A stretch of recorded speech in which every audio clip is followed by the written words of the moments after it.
नया chapter start करते हैं, द कैलकुलस ऑफ रेसिड्यू। ये कॉम्प्लेक्स का एक हिसाब से लास्ट चैप्टर कह सकते हैं। कैलकुलस ऑफ रेसिड्यू में जो एक वर्डिंग आती है रेसिड्यू, इसे ही सबसे पहले समझ लेते हैं। रेसिड्यू सिंपली कुछ नहीं, रेसिड्यू एक कॉम्प्लेक्स नंबर होता है।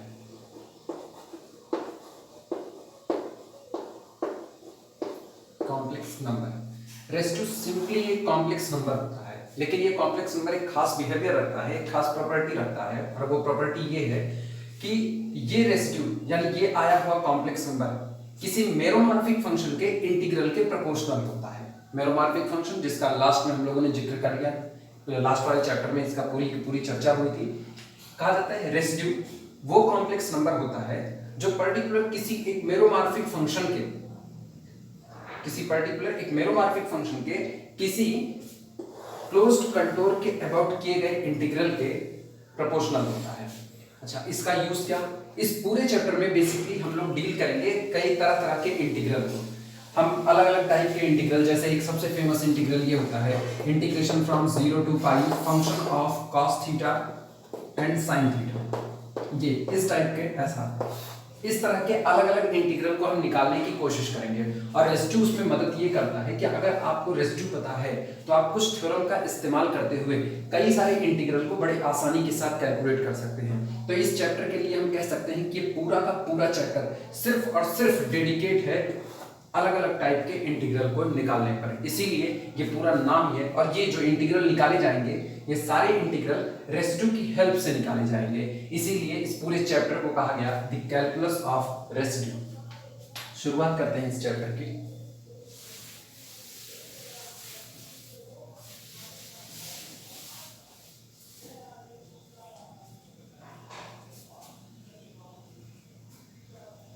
रेसिड्यू के बारे में अगर लिखना चाहें तो लिख सकते हैं। रेसिड्यू के बारे में लिखना, residue is a complex number,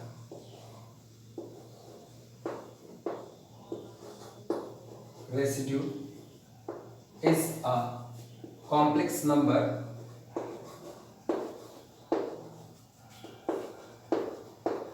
कि नॉर्मली अगर कोई पूछे कि रेसिड्यू से आप क्या समझते हो, जैसे नॉर्मली हम लोग तो डिफाइन करेंगे रेसिड्यू को V1 is equal to formula लिख करके बोल देंगे, लेकिन अगर उसने कहा कि ये जो आप लिख रहे हो इसे आप रेसिड्यू कह रहे हो, इसको आप किस तरीके से डिफाइन करोगे, तब आप कहोगे रेसिड्यू कुछ नहीं, रेसिड्यू सिंपली केवल और केवल एक कॉम्प्लेक्स नंबर होता है। Residue is a complex number proportional to the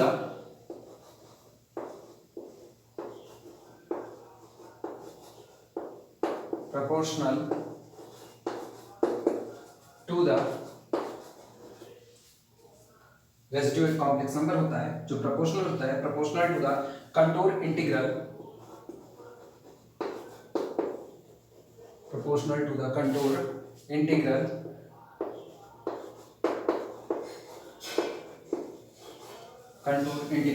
of meromorphic function, of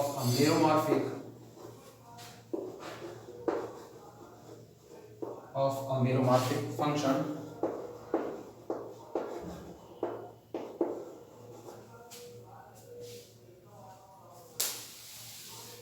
residue is a complex number proportional to the contour integral of a meromorphic function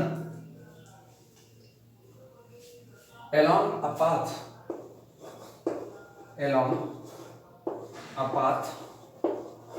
ये जो पाथ होता है जिसके अलोंग हम इंटीग्रल ले रहे हैं, इस पाथ के साथ एक खासियत होती है कि ये पाथ अपने अंदर में किसी एक सिंगुलैरिटी को घेरे हुए बैठा होता है, और ये जो सिंगुलैरिटी होती है इसको नॉर्मली हम लोग पोल कहते हैं।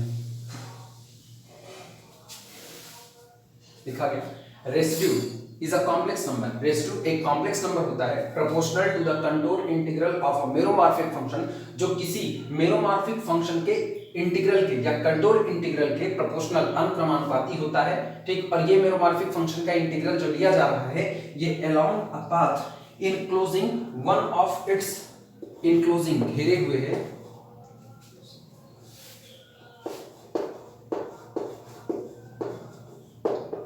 Enclosing one of its singularities,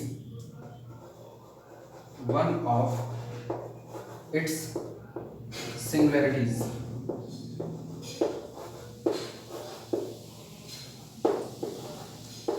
singularities किस किस टाइप की हो सकती हैं, ठीक, वो हम लोगों ने लास्ट चैप्टर में देख लिया है।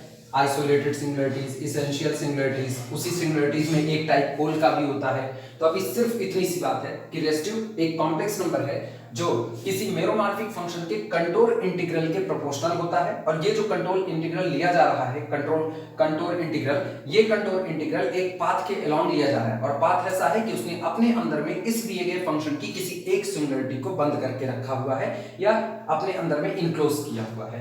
ये सिंपल सी एक डेफिनेशन लिख लो, फिर शुरुआत करते हैं।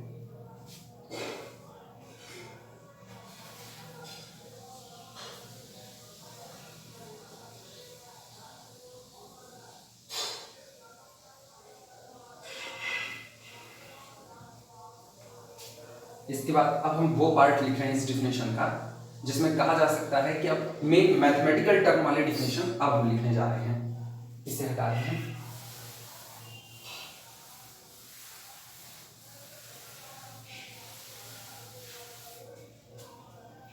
स्टार्ट करके लिखना। यहां से मैथमेटिकल टर्म की डेफिनेशन शुरू हो रही है। लिखना, if f of z has a pole of order m, if function f of z has a pole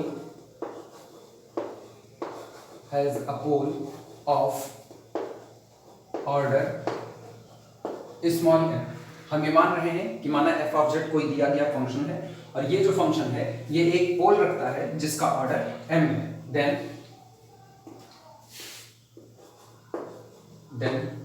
एक चीज पुरानी हम बात याद दिला रहे हैं। जैसे अगर ये पॉइंट है z is equal to small a, किसी दिए गए फंक्शन f ऑफ a के लिए किसी दिए गए फंक्शन f ऑफ z के लिए पोल का काम करता है, तो इसका मतलब एट दैट पॉइंट, इस दिए गए पॉइंट पर हमारा फंक्शन एनालिटिक नहीं होगा, सीजेस टू भी एनालिटिक है।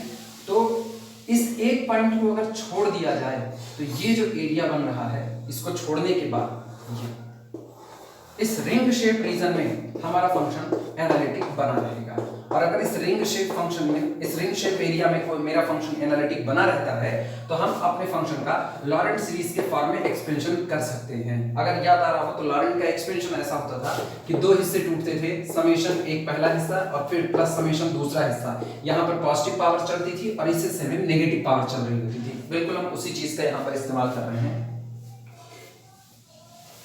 कहा गया if f of z has a pole, अगर फंक्शन f of z एक पोल रखता है ऑफ ऑर्डर m और इस पोल का ऑर्डर m है, देन तब ऐसे केस में by the Laurent's expansion, then by Laurent's expansion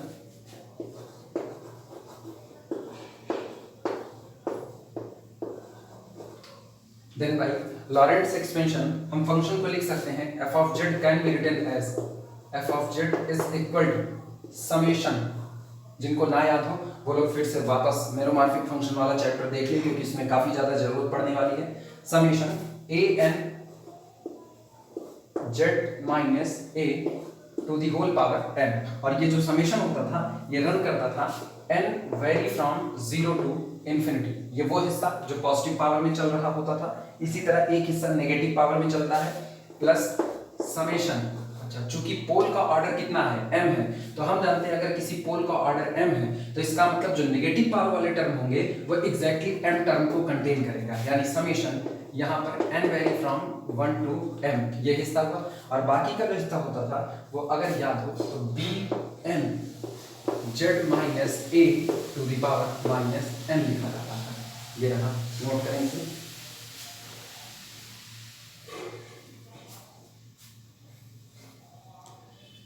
अगर function f of z m order का एक पोल रखता है तो हम लॉरेंट के एक्सपेंशन से f of z को एक्सपेंड कर सकते हैं एक सीरीज के टर्म में, जिसमें एक सीरीज पॉजिटिव पावर रखेगी, दूसरी वाली सीरीज नेगेटिव पावर, यानी f of z को लिखा जा सकता है summation n vary from 0 to infinity a n z minus a to the power n plus summation n vary from 1 to m b n z minus a to the power minus n, where जहां पर इन coefficient को निकालने का भी हमारे पास formula मौजूद होता था। लिखना where a n is equal to,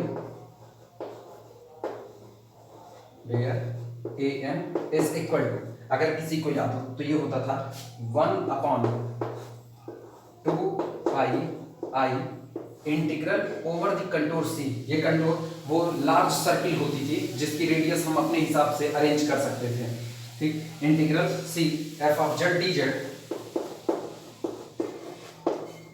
upon Z minus small A to the power n plus 1, z minus small A to the power n plus 1, ये ए एन होता था। इसी तरीके से हमारे पास बी एन होता था। बी एन के लिए लिखना कॉमा करके या यही नीचे लिखते रहना, b n is equal to b n भी सेम इसी तरीके से 1/2πi, ठीक, integral over the contour c f z D z, f z ये सी हम छोटा कर दे रहे हैं, f z D z upon दोनों के बीच में सिर्फ एक चीज का फर्क आता था और वो ये होता था कि ये आता था z minus A to the power minus n plus 1। इसीलिए कभी कभी किताबों में ये बात भी सामने आती है कि जो बी एन होता था इसकी जगह पर हम ए माइनस एन पुट कर दिया करते थे। ये दोनों नोट करें।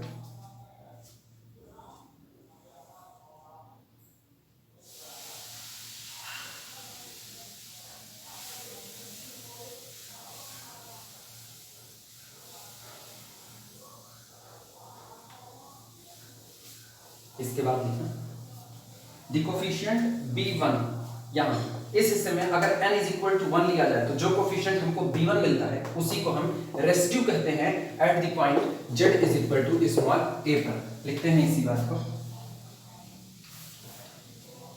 लिखना the coefficient b1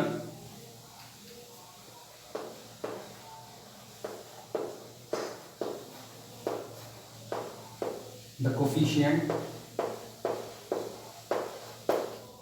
b1 of 1/z minus small a. यहाँ n इज इक्वल टू 1 लिया गया है। जिस दिन n इज इक्वल टू 1 लेंगे उस दिन इस हिस्से में ध्यान दें, n इज इक्वल टू 1 लेने पर ये टुकड़ा कितना बनेगा, ये बनेगा 1/z माइनस ए, और इस 1/z माइनस ए का जो कोफिशिएंट है वो कौन हो गया, b1। इसी कोफिशिएंट की बात यहाँ पर होगी, the coefficient b1 of 1/z minus A in this expressions. ये जो एक्सप्रेशंस लिखा गया है इस एक्सप्रेशंस में ये जो b1 आएगा, ठीक, in this expressions, in this expressions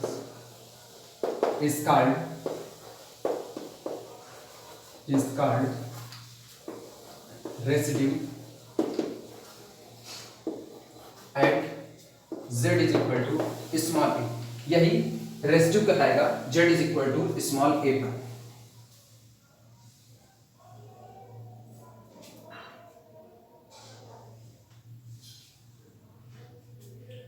इसका मतलब अगर हम अब सीधे सीधे रेसिड्यू को लिखना चाहें, दैट इज अर्थात रेसिड्यू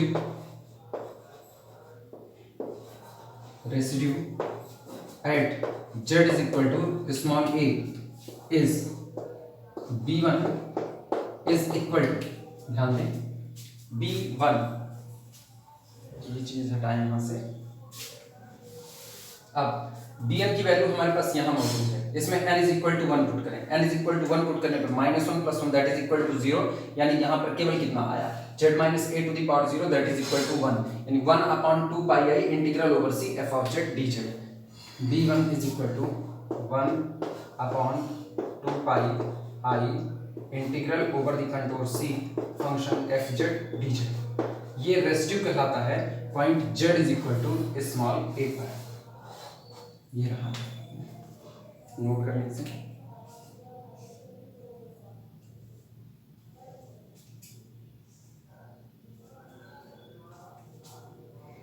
इसके बाद अगली हेडिंग पड़ेगी रेसिड्यू एट सिंपल पोल। और अगर किसी को ना याद हो तो याद दिला दें, सिंपल पोल वो पोल जिसके लिए ऑर्डर कितना होता था, 1 ऑर्डर के पोल को हमेशा सिंपल पोल कहा जाता था। पोल के ऑर्डर के भी याद दिला देते हैं, पोल के ऑर्डर का, अगर किसी पोल का ऑर्डर 2 है तो इसका मतलब उसके लिए अपने को 2 टर्म मिलते थे, पहला टर्म हमको मिलता था something upon Z minus a और plus something upon Z minus a का होल स्क्वायर। ये उस पोल के लिए बात लिखी जाती थी जिसका ऑर्डर 2 होता था।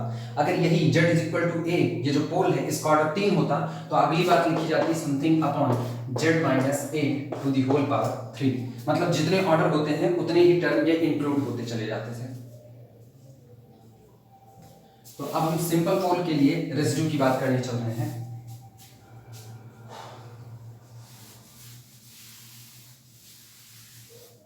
हेडिंग डाल देना, residue at a simple pole.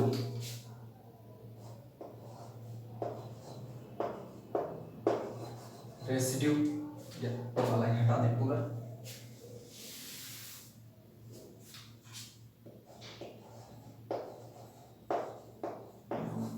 Residue at a simple पोल।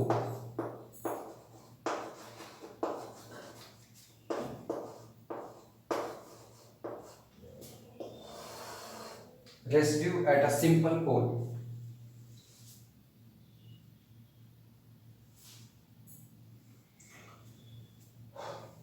यहीं से ध्यान देने की बात है इसमें। इसी लॉरेंट एक्सपेंशन को देखते हैं।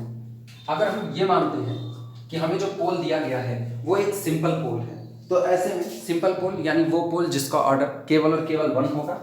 और अगर पोल का ऑर्डर 1 होगा तो यहाँ इस हिस्से में यानी नेगेटिव पावर में हमें केवल और केवल एक टर्म मिलेगा, और वो जो एक टर्म मिलेगा वो एलिमेंट होगा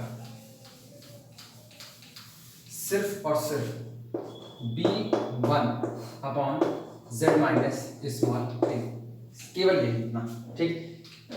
लिखते हैं इसी के लिए लिखना, if Z is equal to small a, if Z is equal to small a is a simple pole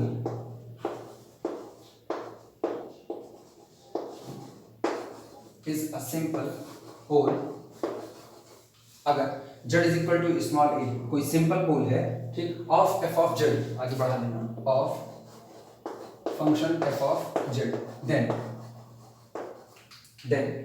ठीक, लॉरेंट के एक्सपेंशन का इस्तेमाल करते हुए then f of z is equal to this, ये इतनी बात फिर से लिख लो एक बार, then f of z is equal to summation n vary 0 to infinity a n z minus a to the power n plus b1 upon z minus a।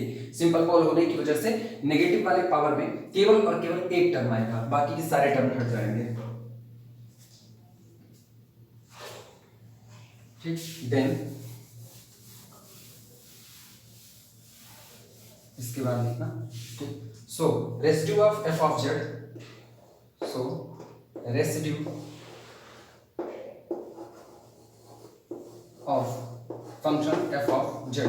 तो अब इस फंक्शन f of z का, ये जो हमें दिया गया है, इस फंक्शन f of z का z is equal to a पर रेसिड्यू कैलकुलेट कर रहे हैं। So residue of z is equal to, so residue of f of z, ठीक, at simple pole z is equal to a, at simple pole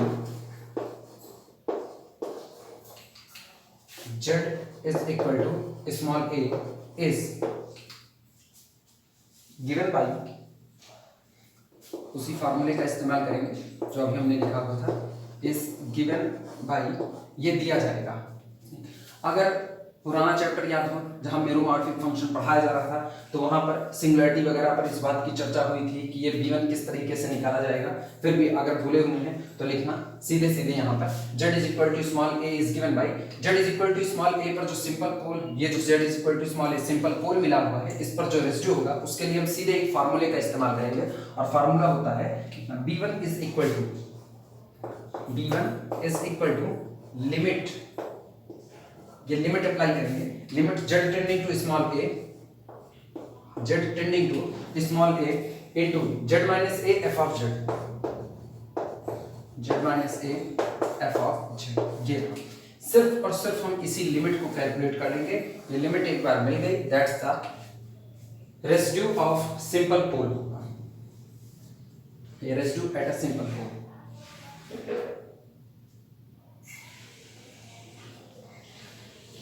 note करने से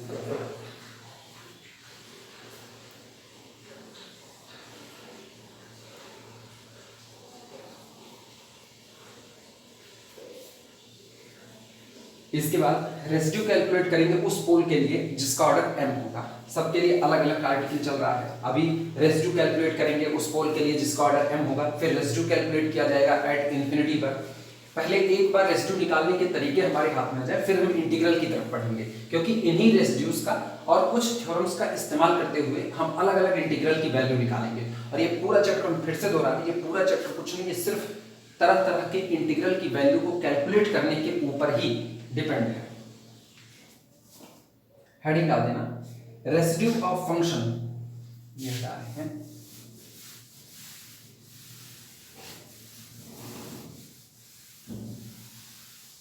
heading है residue of function at a pole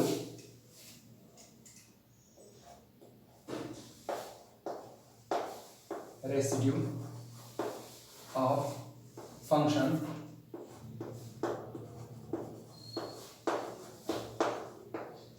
residue of function at a pole. और ये जो पोल होगा, इस पोल का ऑर्डर इस बार m होने चल रहा है। At pole of order m,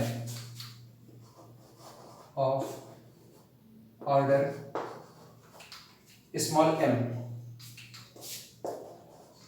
चूंकि ऑर्डर स्मॉल m और m की वैल्यू यहां जो ली जाएगी वो m ग्रेटर देन 1, क्योंकि m इज इक्वल टू 1 पर सिंपल पोल है, जिसके लिए हम ये बात देख चुके हैं। ठीक, उस पोल के लिए रेसिड्यू निकालना जिस पोल का ऑर्डर स्मॉल m होगा।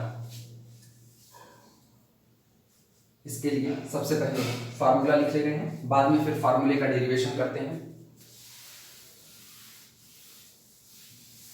लिखना इसमें, if f of z has a pole of order m, if function f of z has a pole of order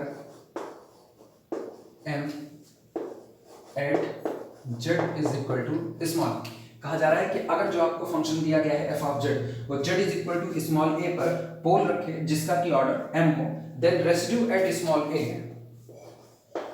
then residue at small a, तब इस दिए गए पॉइंट स्मॉल a पर जो residue होगा उसकी वैल्यू होती है residue at small a is dash. इस रेसिड्यू की वैल्यू देखना, ये होगी limit z tending to small a, limit z tending to small a into 1 upon, sorry into निकल गया, limit z tending to small a m minus 1 upon m minus 1 का factorial. ठीक, और डिफरेंशिएशन है m माइनस 1 टाइम्स, ठीक, z के ही respect में m माइनस 1, ये डिफरेंशिएशन होगा एक इंटीग्रल का, सॉरी फिर इंटीग्रल को उल्टा इनटू, ये जो डिफरेंशिएशन किया जा रहा है ये डिफरेंशिएशन हो रहा है z minus a to the power m f of z का।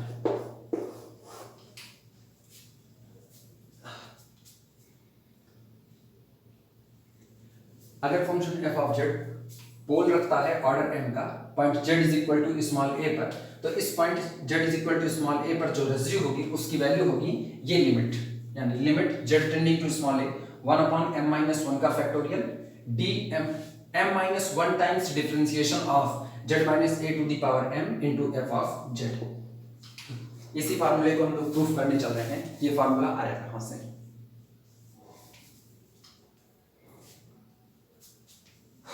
इसे नोट कर लें तो फार्मूले को डेरिवेशन की शुरुआत करें।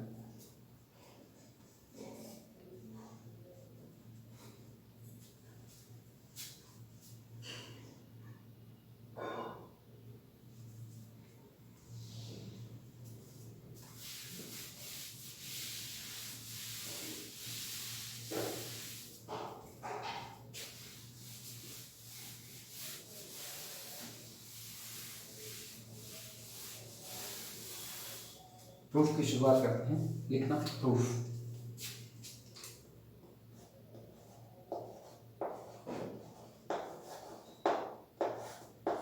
प्रूफ लिखना, if f of z has a pole of order m, सबसे पहली बात जो इन्होंने कही है वहीं से शुरुआत करते हैं। लिखना, if f of z F of Z has a pole of order m, has a pole of order small. अगर हमारा function F of Z pole रखता है ऑर्डर m का at Z is equal to A, at Z is equal to small e, ठीक। So F of Z can be written as, so F of Z can be written as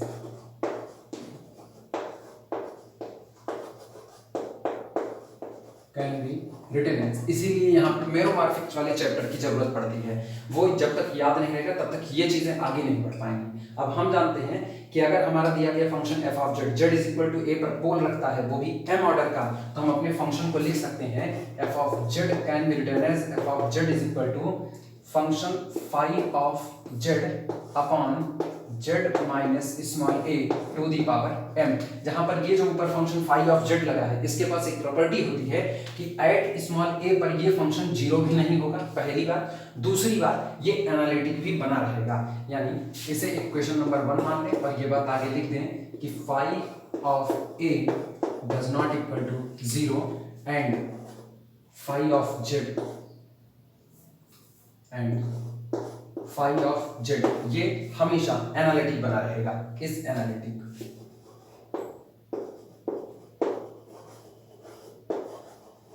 इस analytic note करें इतनी बात।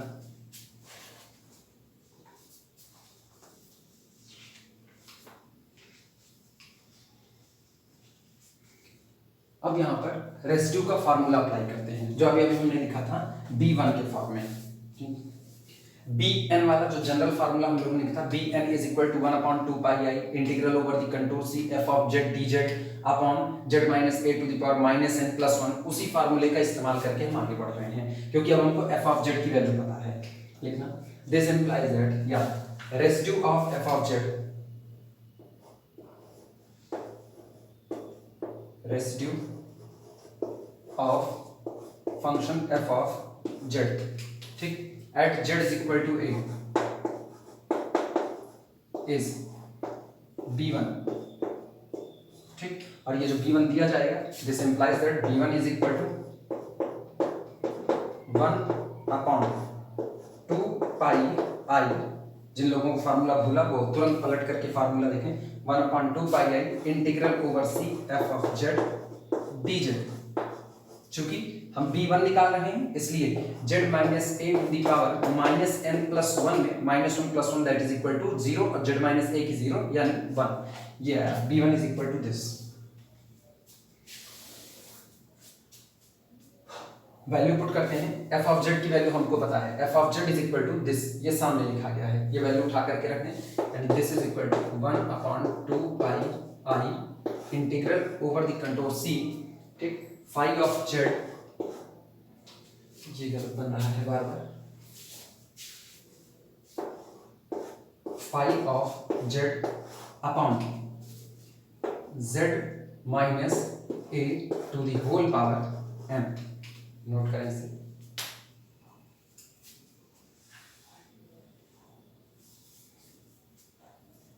एक काम करते हैं sir, इस पूरे में ऊपर नीचे m-1 फैक्टोरियल का मल्टीप्लाई कर देते हैं, यानी ये हमारे पास होगा, this implies that b1 is equal to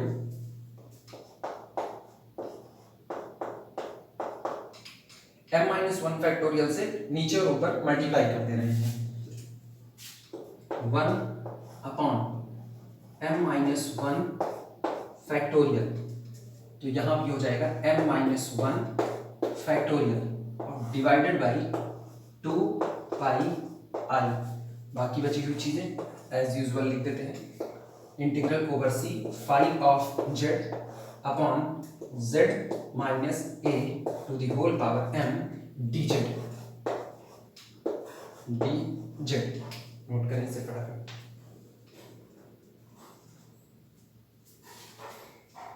और यहां पर एक सेटिंग और कर रहे हैं, इसे हम ऐसा भी लिख सकते हैं m-1 plus 1, m-1 plus 1, -1 plus 1 एक दूसरे को कैंसिल आउट करेंगे, यानी कोई फर्क पड़ने वाला नहीं है, ये सारी नकल सब कुछ यहाँ से आई। m-1 फैक्टोरियल से नीचे मल्टीप्लाई, m-1 फैक्टोरियल से ऊपर मल्टीप्लाई। तो हम इसको भी m-1 के टर्म में बनाना चाहते हैं, क्योंकि हमको पता है हम एक जगह पर कॉसी इंटीग्रल फार्मूला पढ़ चुके हैं जो इसको एक डेरिवेटिव के टर्म में लिखता है। तो इतनी चीजें अभी तुरंत डेरिवेटिव के टर्म में बन जाएंगी। और जिनको भी कॉसी इंटीग्रल फार्मूला याद है वो लोग इसको बड़े आसानी से पहचान सकते हैं कि ये क्या लिखा हुआ है। ये है फाई ऑफ m-1 या फाई ऑफ a m-1, यानी eight that point small a पर m-1 टाइम्स इसको डिफरेंशिएट किया गया है।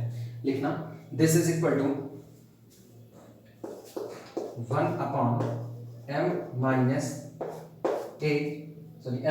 Factorial, m-1 factorial. और कॉसी इंटीग्रल फार्मूला पलट करके देखें, एट दैट पॉइंट पर डेरिवेटिव निकालने के लिए वो फार्मूला इस्तेमाल होता था। तो एट दैट पॉइंट पर डेरिवेटिव, इसका मतलब अगर इनको देखा जाए तो ये m-1th डेरिवेटिव है एट पॉइंट स्मॉल a पर। तो ये हो जाएगा फाई m-1 एट a, यानी m-1th derivative eight point small a। लिखना m-1 का फैक्टोरियल रहेगा, ये बार बार गलत कर रहे हैं, m-1 फैक्टोरियल। जिनको भूला होगा वो लोग आगे यहीं पर लिख लेंगे by quasi integral formula, by quasi integral formula.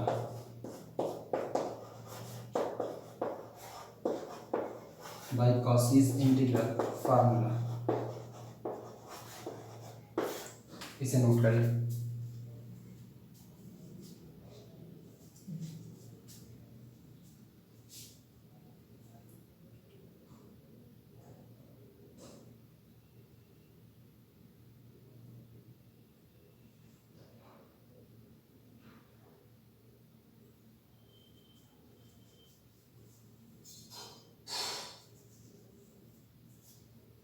Equation number 1 का यहां पर इस्तेमाल करें। इक्वेशन नंबर 1 का इस्तेमाल करके अगर देखा जाए, फाई m-1 एट a, और ये कौन है, फाई ऑफ z। ठीक, इस इक्वेशन नंबर 1 का इसमें इस्तेमाल करेंगे। लिखना यूजिंग इक्वेशन 1, इस बात को लिखना, अगर ये हो गया तो यहीं पर हम लिख रहे हैं यूजिंग इक्वेशन 1। इक्वेशन नंबर 1 का इस्तेमाल करने पर पहला काम तो ये 1 अपॉन m-1 फैक्टोरियल को एज इट इज लिख दे रहे हैं। क्या रुक जाओ, एक मिनट रुकना, हम इसको और लैंग्वेज इसकी बढ़ा रहे हैं। यूजिंग इक्वेशन 1, ठीक, z is equal to a, residue at z is equal to small a is equal to, अब ध्यान दें रेसिड्यू यही आया, b1 is equal to this, तो ये हिस्सा तो एज इट इज बचा रहेगा, यानी 1 अपॉन m-1 फैक्टोरियल, ये एज यूजुअल बचा रहेगा। फाई m-1 ऑफ a, यानी m-1th derivative eight that point small a, इसकी वैल्यू देखते हैं। अगर इसे देखा जाए तो ये लिखा क्या है, फाई m-1, इसका मतलब m-1 टाइम्स डिफरेंशिएट किया गया है, तो यहां पर तो ये बन गया d m-1 dz m-1, यानी डिफरेंशिएशन है टोटल m-1 टाइम्स। ठीक, और phi of a, phi of a का मतलब इस फाई ऑफ a को देखना, यहां से phi of a f of z, z minus a to the power m, इसका मतलब ब्रैकेट में z minus a to the power m और साथ में f ऑफ z। लेकिन ये सारी की सारी बात निकाली किस पर जा रही है, at z is equal to small a पर, तो आगे वहीं पर लिख देना at z is equal to small a। बिना z is equal to small a लिखे ये बात गलत होगी, क्योंकि हम जो भी ये कैलकुलेशन कर रहे हैं m-1th डेरिवेटिव, ये हम z is equal to small a पर कर रहे हैं, तो आगे इस बात को लिख देना at z is equal to small a, और ये वो फार्मूला है जो हमें चाहिए था। ये है m ऑर्डर के पोल के लिए रेसिड्यू कैलकुलेट करने का फार्मूला।